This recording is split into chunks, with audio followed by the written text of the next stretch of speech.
बिस्मिल्लाहिर्रहमानिर्रहीम। अस्सलाम वालेकुम students, I am Qurratul Ayaz और आज स्टूडेंट्स हम चैप्टर 7 की एक्सरसाइज में शॉर्ट क्वेश्चन आंसर्स कंटिन्यू कर रहे हैं। So let's start our lecture. जी स्टूडेंट्स, आज का लेक्चर हम क्वेश्चन नंबर 8 से स्टार्ट कर रहे हैं। देखते हैं क्वेश्चन नंबर 8 क्या है। What is the difference between heat and temperature, right mathematical relationship between these terms. Students, हमने जो last lecture short question answers का देखा था उसके अंदर भी हमने काफ़ी जो टर्म्स थी उनको डिफरेंशिएट किया था। तो कुछ क्राइटेरियाज मैंने आपको बताए थे कि जब भी आप किसी दो टर्म्स को डिफरेंशिएट करेंगे तो आपको इस तरह से एक लाइन ड्रॉ करनी होती है। और सबसे पहला पॉइंट जो हम मेंशन करते हैं दैट इज ऑफ डेफिनेशन। याद होगा आपको स्टूडेंट्स, इस क्वेश्चन के दो पार्ट्स हैं। एक तो हमने इनको डिफरेंशिएट करना है दोनों टर्म्स को, दूसरा हमने इनके दरमियान एक मैथमेटिकल रिलेशनशिप को डिस्कस करना है। ठीक है, ये दोनों पार्ट्स का आपको कंप्लीट करने जरूरी हैं। ये ना हो कि स्टूडेंट्स जब आप अटेम्प्ट करें तो सिर्फ इनको डिफरेंशिएट ही कर दें और दूसरे पार्ट को आप टच ना करें, तो फिर आपके मार्क्स जरूर कटेंगे। ठीक है, तो आपने भूलना नहीं कि हमने मैथमेटिकल रिलेशनशिप को भी यहाँ पर मेंशन करेंगे। तो स्टार्ट करते हैं डेफिनेशन से। हम हीट की डेफिनेशन कैसे लिखेंगे?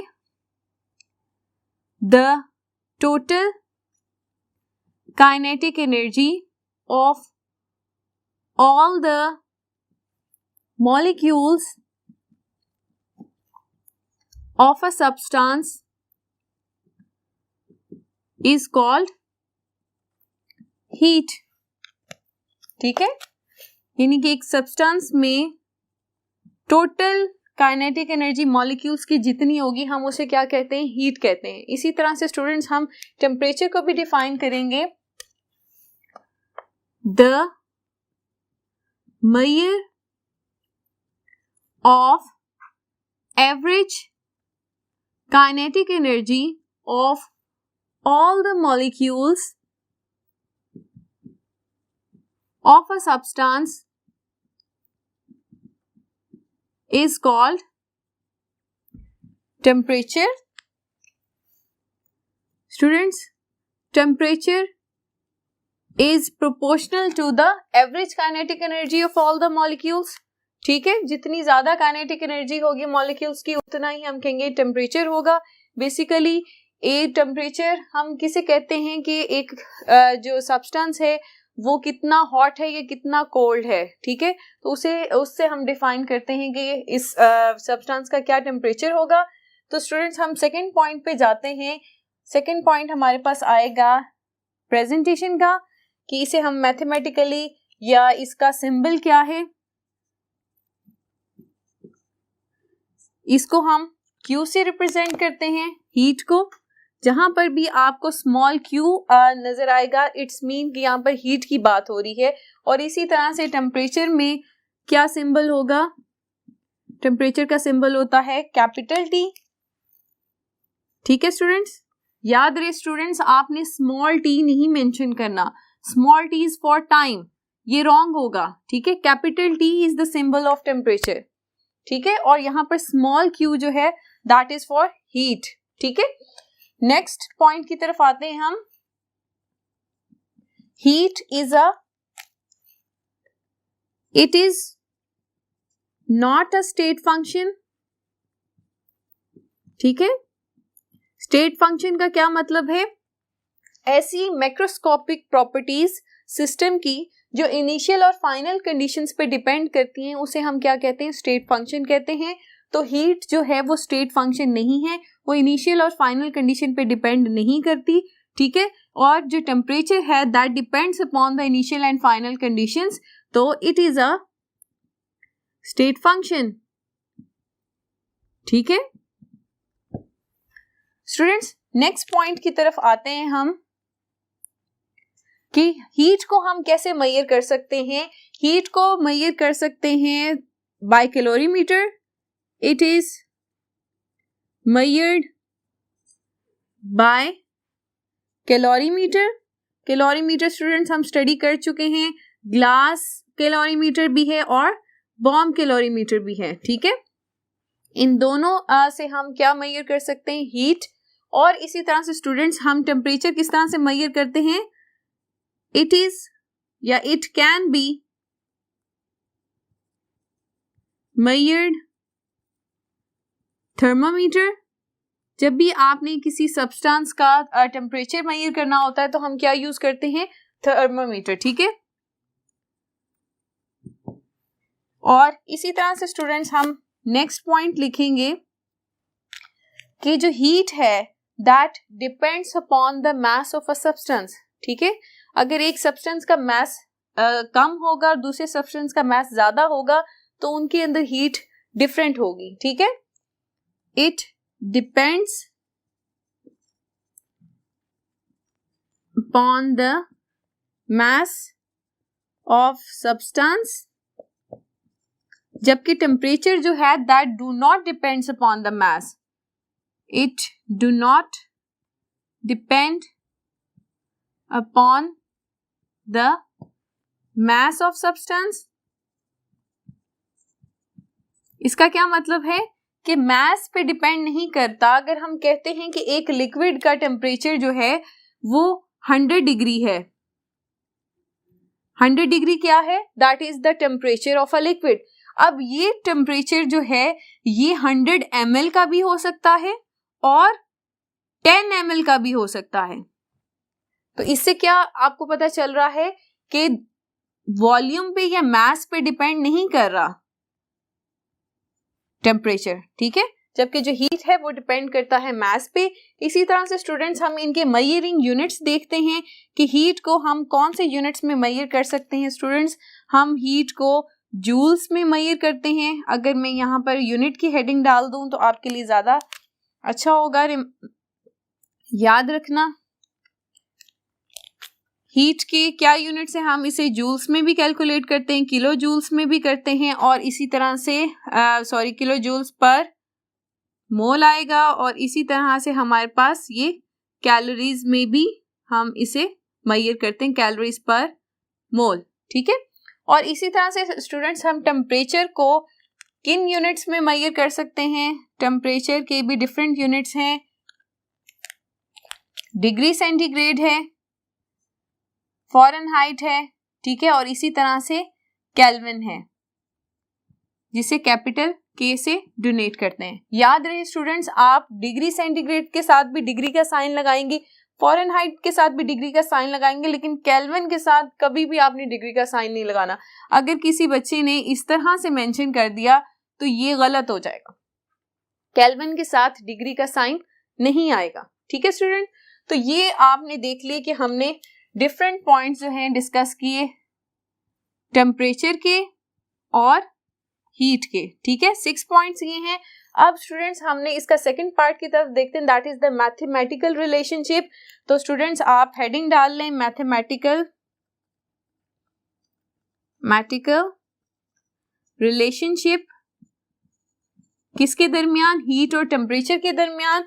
स्टूडेंट्स हमने एक इक्वेशन स्टडी की थी बॉम्ब कैलोरीमीटर में, Q is equal to C into delta T, ठीक है। C क्या है, that is the heat capacity of a system, और डेल्टा T क्या है, that is the change in temperature. C क्या है, स्पेसिफिक हीट, और हम हीट कैपेसिटी कहेंगे इसे, heat capacity of a system. Heat capacity हम कब लेते हैं, जब मास हमारे पास 1 ग्राम होता है। तो 1 ग्राम में जब हम स्पेसिफिक हीट की बात करें तो हम उसे क्या कह देते हैं, हीट कैपेसिटी कह देते हैं। Delta T that is the change in temperature during a chemical reaction. तो स्टूडेंट्स C एक सिस्टम के लिए, C क्या है, हीट कैपेसिटी है। ये एक सिस्टम के लिए क्या होता है, कांस्टेंट होता है। अगर इस कांस्टेंट को हम प्रोपोर्शनैलिटी से चेंज कर दें तो हमारे पास क्या रिलेशन आ जाएगा, Q is directly proportional to change in temperature, ठीक है। यानी heat of a system is directly proportional to change in temperature, ठीक है। तो ये हमारे पास एक मैथमेटिकल रिलेशनशिप आ गया है। जब Q की अमाउंट इंक्रीज करेगी तो चेंज इन टेम्परेचर जो है वो भी, उसकी वैल्यू भी ज्यादा होगी, और अगर अमाउंट ऑफ हीट डिक्रीज करेगी तो चेंज इन टेम्परेचर, उसकी वैल्यू भी क्या हो जाएगी, कम हो जाएगी, ठीक है। यहाँ पर हमारा ये क्वेश्चन कंप्लीट हुआ। आइए नेक्स्ट क्वेश्चन की तरफ प्रोसीड करते हैं, that is question number 9। Define heat of neutralization when a dilute solution of a strong acid is neutralized by a dilute solution of strong base, the heat of neutralization is found to be nearly same. Explain. वो आपसे एक question कर रहा है कि आपने neutralisation या heat of neutralisation को डिफाइन करना है. उसके बाद स्टूडेंट्स आपने इस चीज को जस्टिफाई करना है कि जब एक डाइल्यूट सॉल्यूशन स्ट्रॉन्ग बेस और स्ट्रॉन्ग एसिड का न्यूट्रलाइज होता है तो सेम अमाउंट ऑफ एनर्जी जो है वो रिलीज होती है. उसकी क्या वजह है? दो क्वेश्चंस हैं, आइए इन्हें सॉल्व करते हैं. सबसे पहले आपको डिफाइन करना है हीट ऑफ न्यूट्रलाइजेशन. ठीक है, हीट ऑफ न्यूट्रलाइजेशन क्या होगी? Amount of heat evolved when 1 mole of hydrogen ions react with 1 mole of hydroxyl ion from base. ठीक है, ये हाइड्रोक्सिल आयंस कहां से आएंगे? From acid. ठीक है, फ्रॉम एसिड. और ये 1 मोल ऑफ हाइड्रोक्सिल आयंस कहां से हम ले रहे हैं? From base. Reacts to form 1 mole of liquid. 1 mole of liquid water H2O in the form of liquid state is called heat of neutralization. ठीक है, हीट ऑफ न्यूट्रलाइजेशन. ठीक है, जिसे आप डेल्टा H, अगर हम एंथैल्पी की बात करें तो डेल्टा HN हम इससे रिप्रेजेंट करेंगे. ठीक है स्टूडेंट्स, अब इसी डेफिनेशन को हम किस तरह से मेंशन कर सकते हैं कि H positive ions when reacts with hydroxyl ions. H positive ions कहां से आए? एसिड से.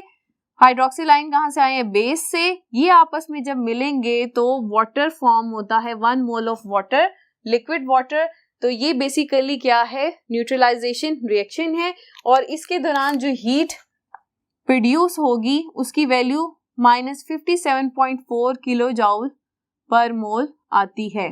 ठीक है, when a strong acid is neutralized with a strong base to form 1 mole of water, इतनी अमाउंट ऑफ एनर्जी जो है वो रिलीज होती है. ठीक है स्टूडेंट्स, अब यहाँ पर सेकंड पार्ट आता है कि हाउ कैन वी जस्टिफाई कि स्ट्रॉन्ग एसिड और स्ट्रॉन्ग बेस कोई भी अगर आप ले लें, ठीक है, शर्त क्या होनी चाहिए कि उनकी कंसंट्रेशन सेम होनी चाहिए और वो नंबर ऑफ प्रोटॉन्स और हाइड्रोक्सिल आयंस जो है सेम अमाउंट में रिलीज करें. इसका क्या मतलब है? अगर स्टूडेंट्स हम HCl की बात करें तो HCl ऐसा एसिड है जो एक ही प्रोटॉन देगा. ठीक है, और अगर हम सोडियम हाइड्रोक्साइड की बात करें तो ये भी कितना आयनाइजेशन के बाद कितना हाइड्रोक्सिल आयन देगा? एक ही देगा. याद रहे स्टूडेंट, स्ट्रॉन्ग एसिड और जो स्ट्रॉन्ग बेस होती हैं ये जब भी आप कह लें आयनाइज होगी, कंप्लीटली आयनाइज होती है into its respective ions. H positive और क्लोराइड आयंस में होगी और इसी तरह बेस जो है हाइड्रोक्सिल आयंस और सोडियम आयंस में कंप्लीटली आयनाइज होती है.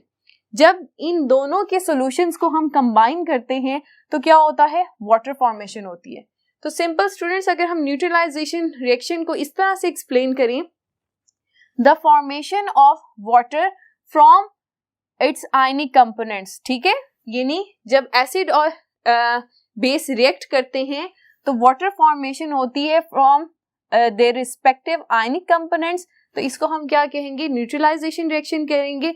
स्टूडेंट्स, अब हमने शर्त क्या रखी थी कि अगर एसिड और बेस दोनों ही स्ट्रॉन्ग हैं और दोनों की कंसंट्रेशंस भी सेम हैं, इट्स मीन कि मैंने 1 मोलर HCl लिया है, 1 मोलर ही सोडियम हाइड्रोक्साइड लिया है, तो वो जब भी आपस में रिएक्ट करेंगे तो same amount of energy release होगी. ठीक है, उसकी क्या वजह है कि अभी हमने बताया था कि न्यूट्रलाइजेशन रिएक्शन में एक ही केमिकल रिएक्शन होता है कि H पॉजिटिव और हाइड्रोक्सिल आपस में मिलकर वाटर फॉर्मेशन करते हैं. ठीक है, तो इससे फर्क नहीं पड़ेगा कि कौन सा एसिड है. शर्त बस ये है कि एसिड जो भी हो वो नंबर ऑफ प्रोटॉन्स जो हैं वो सेम रिलीज करे, क्योंकि ऐसे एसिड्स भी हैं जो एक एसिड जो है आयनाइजेशन से 2 प्रोटॉन्स रिलीज करता है, जैसे कि सल्फ्यूरिक एसिड है। तो यहाँ पर कॉन्ट्राडिक्शन आ जाएगी। हम उन स्ट्रॉन्ग एसिड और स्ट्रॉन्ग बेस की बात कर रहे हैं जिनकी आयनाइजेशन पे number of protons and number of hydroxyl ions same होंगे, ठीक है। इस तरह के एसिड्स और बेस को आप जब भी न्यूट्रलाइज करेंगे तो इतनी अमाउंट ऑफ एनर्जी ही रिलीज होगी, that is -57.4 kilojoule per mole. Hope so students, क्या आपको इस क्वेश्चन के कॉन्सेप्ट की समझ आई होगी, ठीक है। नेक्स्ट क्वेश्चन की तरफ प्रोसीड करते हैं। State the laws of thermochemistry and show how are they based on first law of thermodynamics. Students, ये क्वेश्चन जो है बहुत सारे स्टूडेंट्स जो इसको गलत तरीके से अटेम्प्ट करते हैं वो कंफ्यूज हो जाते हैं फर्स्ट लॉ ऑफ थर्मोडायनेमिक्स और लॉज ऑफ थर्मोकेमिस्ट्री में। अक्सर स्टूडेंट्स ये जो क्वेश्चन अटेम्प्ट करते हुए only first law of thermodynamics को स्टेट कर देते हैं, लॉज ऑफ थर्मोकेमिस्ट्री मेंशन नहीं करते। तो स्टूडेंट्स, इस क्वेश्चन में हम सबसे पहले लॉज ऑफ थर्मोकेमिस्ट्री उनको डिफाइन करेंगे, उसके बाद हम देखेंगे कि फर्स्ट लॉ ऑफ थर्मोडायनेमिक्स से कैसे रिलेट करते हैं। तो स्टार्ट करते हैं अपना question first law of thermodynamics से, फर्स्ट लॉ ऑफ थर्मोकेमिस्ट्री से, ठीक है। फर्स्ट लॉ ऑफ थर्मोकेमिस्ट्री क्या कहता है? The amount of heat required to break a compound into its elements is equal to the amount of heat evolved when same compound is formed from its respective constituent elements, ठीक है। ये है first law of thermochemistry. ये आपको क्या कहता है कि जो अमाउंट ऑफ एनर्जी रिक्वायर होती है एक कंपाउंड को उसके एलिमेंट्स में ब्रेक करने के लिए, वही same amount of energy require होगी या आप कह लें कि वो इवॉल्व होगी जब वो सेम कंपाउंड जो है बनेगा अपने कॉन्स्टिट्यूएंट एलिमेंट से। एग्जाम्पल के साथ मजीद समझते हैं कि जैसे कि NaCl है, ठीक है। NaCl का क्रिस्टल लैटिस को ब्रेक करने के लिए sodium in gaseous state, positive ions और chloride ions in gaseous state, इस लैटिस को ब्रेक करने के लिए कितनी अमाउंट ऑफ एनर्जी रिक्वायर होगी? Delta H -787 kilojoule per mole, ठीक है। सॉरी, यहां पर क्योंकि ब्रेक करने के लिए एनर्जी एब्जॉर्ब होगी तो यहां पॉजिटिव साइन है, रिएक्शन इज एंडोथर्मिक, और कॉन्स्टिट्यूएंट एलिमेंट से एक कंपाउंड का बनना या क्रिस्टल का बनना, तो इतनी ही अमाउंट ऑफ एनर्जी क्या होगी? रिलीज होगी, ठीक है। मतलब कि delta H 2 -787 kilojoule per मोल। ये फर्स्ट लॉ ऑफ थर्मोकेमिस्ट्री कहता है कि एक कंपाउंड को उसके रिस्पेक्टिव एलिमेंट्स में ब्रेक करने के लिए जितनी अमाउंट ऑफ एनर्जी रिक्वायर होगी वो सेम होगी जब वही कंपाउंड जो है अपने कॉन्स्टिट्यूएंट एलिमेंट से बनेगा, ठीक है। देख लें, एनर्जी सेम है, बस साइन ऑपोजिट है। साइन ऑपोजिट होने का क्या मतलब है कि पॉजिटिव साइन का मतलब है कि हीट रिक्वायर है और नेगेटिव होने का मतलब है कि इस रिएक्शन में हीट जो है वो इवॉल्व हो रही है, ठीक है स्टूडेंट्स। अब सेकेंड लॉ ऑफ थर्मोकेमिस्ट्री हमें क्या इंडिकेट करता है? Second law of thermochemistry students, second law of thermochemistry that is basically Hess's law. Hess's law हमें क्या इंफॉर्मेशन देता है? The amount of heat evolve और absorb during a chemical change is same whether this change is proceeded in single step or several steps. Chemical change अगर single step में आया है तो जो एनर्जी रिलीज होगी या एब्जॉर्ब होगी वो सेम होगी अगर वही केमिकल चेंज जो है वो डिफरेंट स्टेप से गुजर कर फिर अचीव हुआ है. ठीक है, इट्स मीन ये दोनों बातें हमें क्या बताती हैं कि delta H for single step is equal to delta H sum of delta H for several steps. ये हमें क्या बताता है? हेजेस लॉ बताता है. इसको स्टूडेंट्स आप फर्दर इस तरह से समझ सकते हैं कि हेजेस लॉ कि अगर आप लाहौर से इस्लामाबाद जाना चाहें तो आप डायरेक्ट बस में जाएं. ठीक है, विदाउट एनी स्टे. आप बैठे हैं बस में और डायरेक्ट जाके इस्लामाबाद उतरे हैं. ठीक है, तो ये जो चेंज आया है आप सिंगल स्टेप में ये चीज पॉसिबल हुई है. दूसरी बात स्टूडेंट्स, हेजेस लॉ हमें ये भी इंफॉर्मेशन देता है कि अगर आप एक केमिकल चेंज जो हमने किया है ए रिएक्टेंट से हम बी प्रोडक्ट्स की तरफ आए हैं, ये चेंज जो है अगर हम रिवर्स कर दें, ठीक है, प्रोडक्ट से दोबारा हम रिएक्टेंट्स की तरफ आए तो जो ओवरऑल इस साइकिल में एंथैल्पी चेंज होगा वो किसके इक्वल हो जाएगा? 0 के इक्वल हो जाएगा. किस तरह से हम देखते हैं कि अगर हमने एक रिएक्टेंट्स लिए ए और ये केमिकल चेंज के बाद प्रोडक्ट्स में कन्वर्ट हुए हैं बी प्रोडक्ट्स में, तो स्टूडेंट्स इस चेंज के दौरान कुछ अमाउंट ऑफ एनर्जी जो है वो रिलीज हुई है. ठीक है, डेल्टा एच इज नेगेटिव. अब इस प्रोडक्ट को हम वापस अगर रिएक्टेंट्स में कन्वर्ट करते हैं तो ये डेल्टा एच क्या होगा? पॉजिटिव हो जाएगा कि सिस्टम के अंदर एनर्जी जो है वो एंटर हो जाएगी.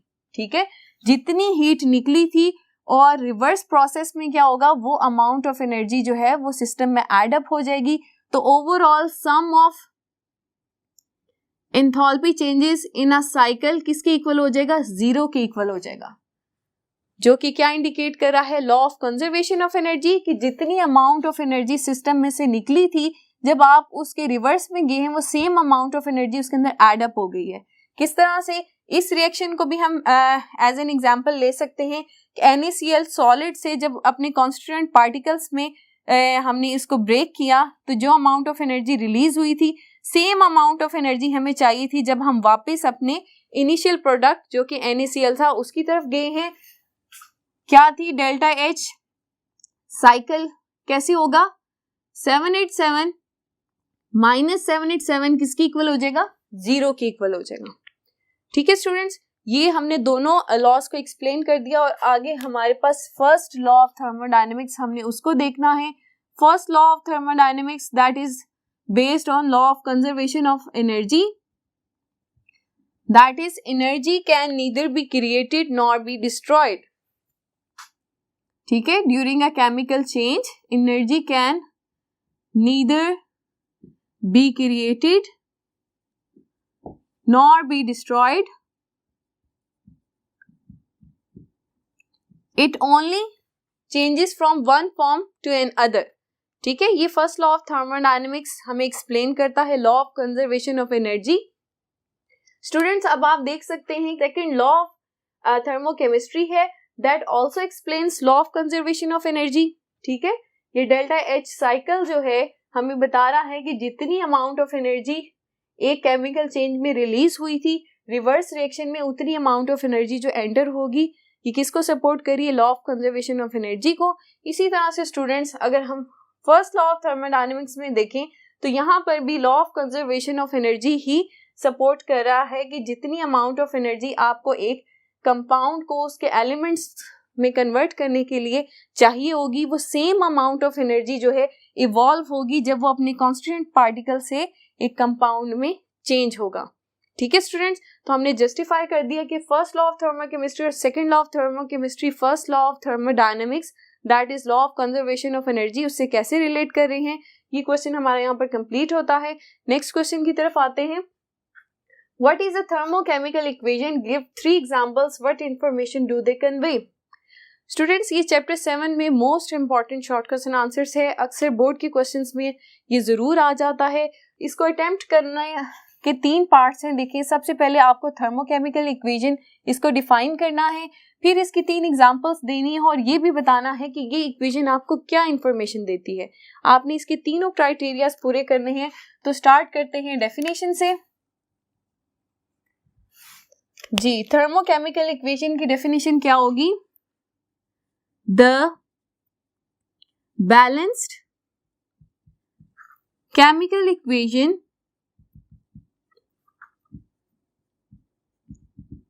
in which the physical states of reactants and products are mentioned, and also the amount of heat evolved or absorbed during chemical reaction is mentioned or given is called a thermochemical equation। ठीक है, thermochemical equation किस तरह की equation होगी? जो balanced chemical equation हो, ठीक है, और उसके अंदर रिएक्टेंट्स और प्रोडक्ट्स की फिजिकल स्टेट्स मेंशन हो। एग्जांपल देखते हैं। हमारे पास है कार्बन, इसकी फिजिकल स्टेट क्या होगी? सॉलिड। और ऑक्सीजन की फिजिकल स्टेट क्या है? गैस। और ये कन्वर्ट हो जाएगा carbon dioxide, that is also a gas. तो यहाँ पर देखें ये बैलेंस्ड केमिकल इक्वेशन है। कार्बन का 1 मोल, इधर भी कार्बन का 1 मोल, ऑक्सीजन का भी ऑक्सीजन गैस का 1 मोल, और यहाँ पर भी O2 मेंशन है, बैलेंस्ड है।